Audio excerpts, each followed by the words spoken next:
कहानी महाभारत और भागवत गीता की है। कई लोक कथाओं में भी इस कहानी का जिक्र मिलता है। एक कौवे की गरुड़ से दोस्ती हो गई।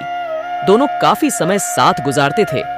उनमें मित्रता इतनी गहरी हो गई थी कि आपस में कभी कोई बात नहीं छिपाते थे।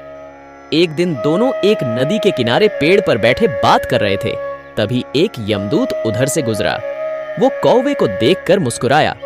गरुड़ और कौवे ने उस यमदूत को अनदेखा किया और अपनी बातों में लग गए।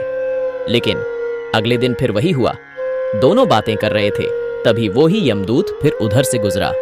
वो फिर कौवे को देखकर मुस्कुराया। इस बार कौवे को कुछ शंका हुई। उसने गरुड़ से कहा कि ये यमदूत मुझे देखकर कल भी मुस्कुराया था और आज भी वैसे ही मुस्कुराया। कुछ गड़बड़ है। हो सकता है मेरी मृत्यु आने वाली है। गरुड़ ने उसे समझाया कि ऐसा कुछ नहीं है, ये एक संयोग भी हो सकता है। तुम चिंता मत करो। 2-3 और ऐसे ही निकले।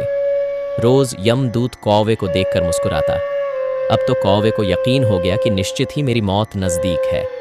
उसने गरुड़ से कहा, मित्र, मैं मरना नहीं चाहता, लेकिन ये यमदूत जरूर 1-2 दिन में मेरे प्राण निकाल कर ले जाएगा। ये रोज ही मुझे देखकर मुस्कुराता है। गरुड़ को भी लगा कि हो सकता है कौवे का शक सही हो। उसने कौवे को धैर्य बंधाया। गरुड़ ने कौवे से कहा, तुम चिंता मत करो मित्र, मैं तुम्हें यहां से इतनी दूर ले जाऊंगा कि ये यमदूत तुम्हें दिखाई ही ना दे। गरुड़ ने कौवे को अपनी पीठ पर बैठाया और उस जंगल से हजारों किलोमीटर दूर कैलाश पर्वत पर ले गया। दोनों को अब ये डर नहीं रहा कि यहाँ कोई उन्हें परेशान कर सकता है। लेकिन वे जैसे ही कैलाश पर्वत पर पहुंचकर एक गुफा तक पहुंचे, वहां वो यमदूत पहले से ही मौजूद था। उसने कौवे को देखते ही उस पर पाश फेंक कर उसके प्राण निकाल लिए। गरुड़ देखता रह गया। उसने यमदूत से पूछा, तुमने इसे मारा क्यों? यमदूत ने कहा कि इसकी मौत इसी समय लिखी थी, इसीलिए इसके प्राण निकाल लिए। गरुड़ ने फिर पूछा, तो फिर तुम इसे देखकर उस जंगल में मुस्कुराते क्यों थे?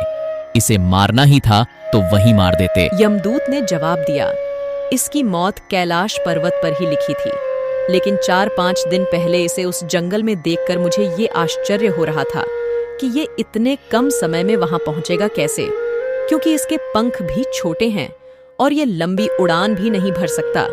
तो हजारों योजन दूर कैलाश तक ये पहुंचेगा कैसा?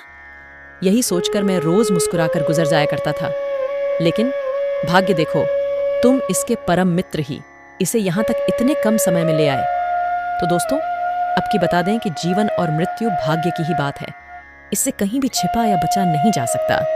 जब तक जिंदगी है तब तक कोई आपको मार नहीं सकता, लेकिन अगर मृत्यु निकट हो तो कोई कोशिश आपको बचा नहीं सकती।